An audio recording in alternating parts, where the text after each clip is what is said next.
Es interesante porque conozco bastantes personas que fueron a vivir a otros lugares, algunas obligadas, como es tu caso, otras por decisión propia.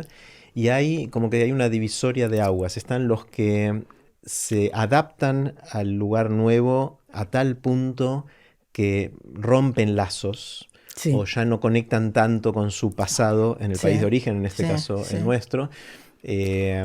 Vienen poco, empiezan a perder el idioma, ya casi no tienen interés en viajar. Y está en el otro extremo los que añoran, los que sí, quieren sí, volver, los que siguen hablando el idioma como lo hablas vos. sí.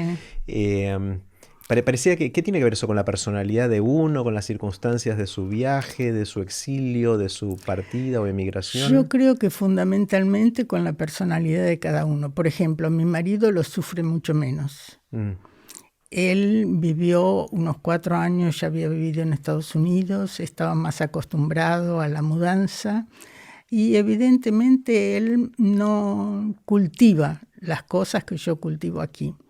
Eh, Tampoco se arraiga allá mucho más que yo, pero bueno, creo que es una cuestión de personalidad y de situación de cada uno. claro. Es muy difícil generalizar y decir por esto, por aquello, ¿no? Claro, porque vos ahora podrías decir, soy de acá y soy de allá, y Sí, me siento bien en los dos lugares, o podés decir, no soy de acá ni de allá. sí. ¿Cómo te sentís en esa tensión? No, yo me siento que soy de acá y soy de allá, realmente. Soy de aquí y soy de allá. Como el título que escribí en el libro Ujú, fue ese. mm, Yo me siento de aquí y de allá, este, porque le debo mucho a Brasil. Brasil me abrió las puertas, nos acogió, fue un país muy solidario y muy hospitalario. Eh, bueno, no así las autoridades, sino así este caso que yo cuento, pero fueron excepciones, no fue la generalidad.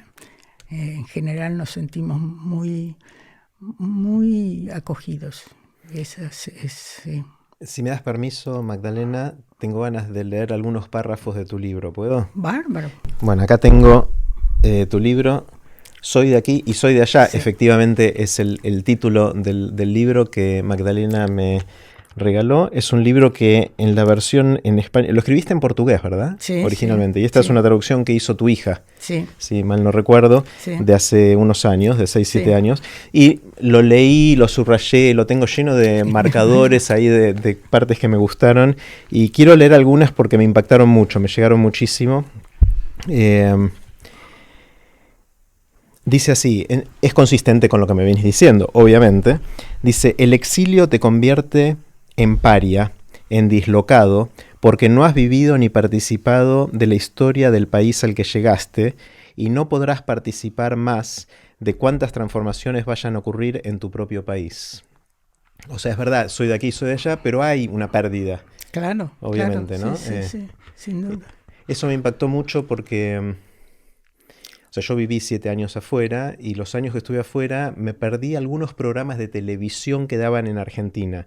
Y cuando volví después de 7 años, es verdad que soy de acá y tengo todos mis afectos acá, pero tengo como un hueco en mi historia, en mi narrativa Sí. cultural, que cuando ves, me pierdo algunos chistes con mis amigos no los entiendo porque hacen referencia A a esos, cosas que pasaron en esa época, que no había internet, no había nada, sí, con lo cual claro. no era que yo estaba cerca. Cada tanto mis hermanos o mis padres me mandaban un video en VHS con algún programa de televisión de Argentina para que yo viera cuando estaba en Estados Unidos, pero me perdí gran parte de la cultura de Sí, esos sí, años, ¿no? sí, sí. Eh, esa frase me impactó mucho.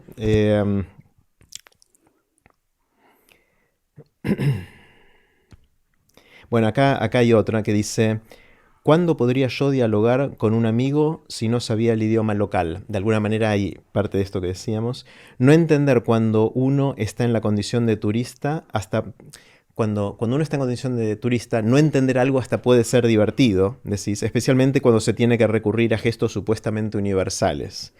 Pero estar alrededor de personas las 24 horas del día en el país donde se vive sin entender lo que hablan resulta desesperanzador. Otra fuerte, ¿no? Que eso debe reflejar la Sí, primera época sí, sí, tuya sí, en Brasil. totalmente. Este me encantó.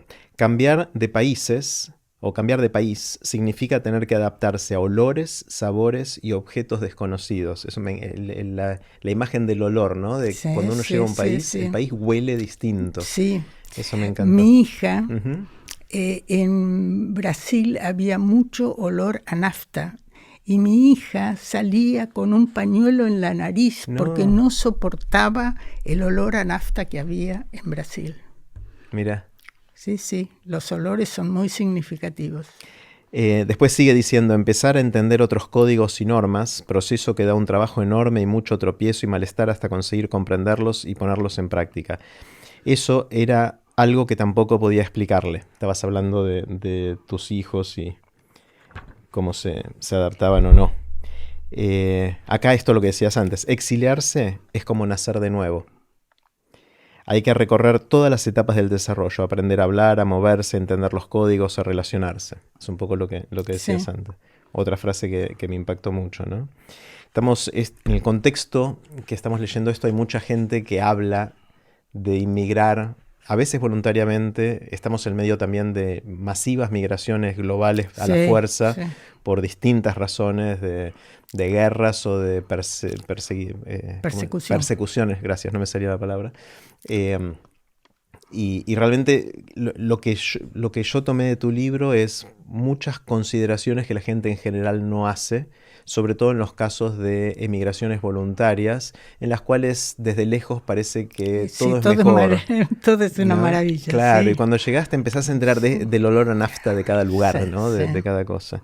Eh, bueno, este dice así, la vida, entre tanto, trató de darme algunas lecciones. En Argentina, país típico de inmigrantes, me sentía incómoda cuando escuchaba a italianos que hablaban mal el castellano aún después de años de residir en el país.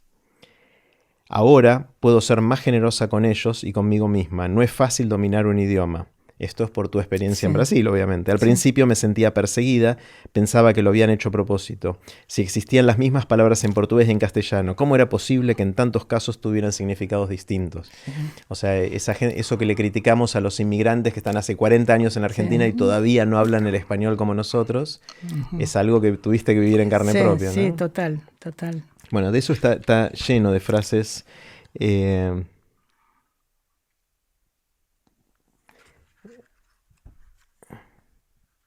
Bueno, acá la última que quiero leer. Dice, visitar mi tierra me trajo un gusto amargo. Esto es cuando ya hablas de que volviste a la Volví. Argentina después de la dictadura. Sentirme extranjera en Brasil era previsible y de cierta forma soportable. Sentirme extranjera en mi propio país fue mucho más doloroso. Cuando vivía en Buenos Aires nunca me había dado cuenta de esos episodios de maltrato. Es una pena que esos comportamientos solo puedan ser detectados cuando se vive en otro lado y se entra en contacto con otro modelo. Nunca hubiera pensado que lo peor de un exilio se vive a la vuelta. ¡Fum! Esa me pegó, ¿no? No sabía que el retorno a mi país me podía traer la sensación de ya no pertenecer más a mi lugar. Eh, o sea, entiendo el título Soy de aquí, soy de allá, pero hay tensiones, ¿no? Sí, sin duda, sin duda, Eh, sin duda, sin duda. No, y los códigos que hay que aprender, por ejemplo, cuando yo me fui de la Argentina, hablar por teléfono al exterior era un drama. Te podías pasar el día, era el maltrato de las Operadores, sí. telefonistas que te querían matar porque ellas estaban muy sobrecargadas. Y cuando llegué a Brasil, iba a ser la primera llamada internacional. Y entonces me atiende una operadora y me dice, oi, meu bem. Yo colgué el teléfono. Pensaste que era equivocado. No, fue tal la emoción y la disparidad que no podía creerlo. ¿Cuál es la traducción de meu bem? Hola, mi querida. Sí, es un una trato cosa muy amable, muy simpático, muy cariñoso. Y a mí me pareció, no entendí, colgué. Mirá el absurdo de una cosa a la otra, ¿no? Claro, en algo tan chiquito como eso. Sí, como eso. Sí. Y cómo uno tiene que aprender las cosas que para uno le son totalmente naturales. Por ejemplo, los brasileros no saben decir que no. Entonces, ¿esto qué significa? Que vos le preguntás una calle y ellos te mandan a cualquier lugar. No la conocen la calle, pero Inventan. no importa, inventan. Prefieren mentir a decir que no. No, exactamente. Es terrible. Yo un día tomé un colectivo y le pregunté al chofer por la calle, sí, suba. Ahí subí. Por suerte, un pasajero amable me dijo, señora, este ómnibus va a la calle que usted busca, solo que hace 30 cuadras que la pasamos esa calle. Entonces, era para el otro lado que tenías que tomarlo. Exactamente. Entonces le conviene usted ir hasta la terminal y cuando vuelve, ahí se baja donde usted se tiene que bajar.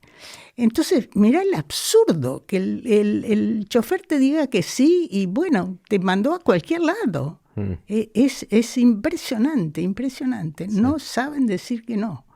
Y a uno le cuesta mucho esa situación porque vos cuando no entendés esto, les crees. Y bueno, les crees, es un infierno. Claro.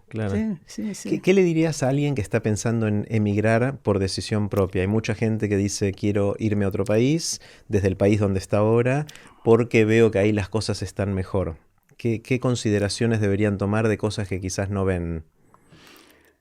Primero, no ilusionarse o no fantasear con situaciones maravillosas que van a encontrar, porque en general no son así. Que cuiden muy bien de cómo van a ganarse la vida, cómo quieren vivir y qué es lo que están buscando. Y fundamental, ¿por qué están queriendo salir de donde están? ¿Qué es lo que los mueve la salida? Y también ver muy bien esa llegada, porque realmente hay personas que se mueven, pero después vuelven. Después vuelven porque no encontraron la magia que ellos pretendían encontrar, entonces vuelven de nuevo. Y eso es terrible, es muy costoso, es muy costoso. Emocionalmente. Claro. Y en dinero, en esfuerzo, en salud mental, en todos los sentidos. Es muy difícil. Sí. Entonces, pero al mismo tiempo mucha gente dice está bueno hacer una experiencia afuera para ser ciudadano del mundo, conocer otros lugares, ampliar la mirada, ¿no? O sea, te enriquece también como persona. Claro, pero una situación es la que vos estás diciendo, ir a pasar 1 año, 2 años y tener una experiencia, bueno, eso sí, es muy enriquecedor, especialmente para los hijos que aprenden otro idioma, que aprenden otra situación para moverse, pero inmigrar es otra historia. Es realmente abandonar tu país y instalarte en un país que está fantaseando. Entonces tengan mucho cuidado con esa fantasía. Sí.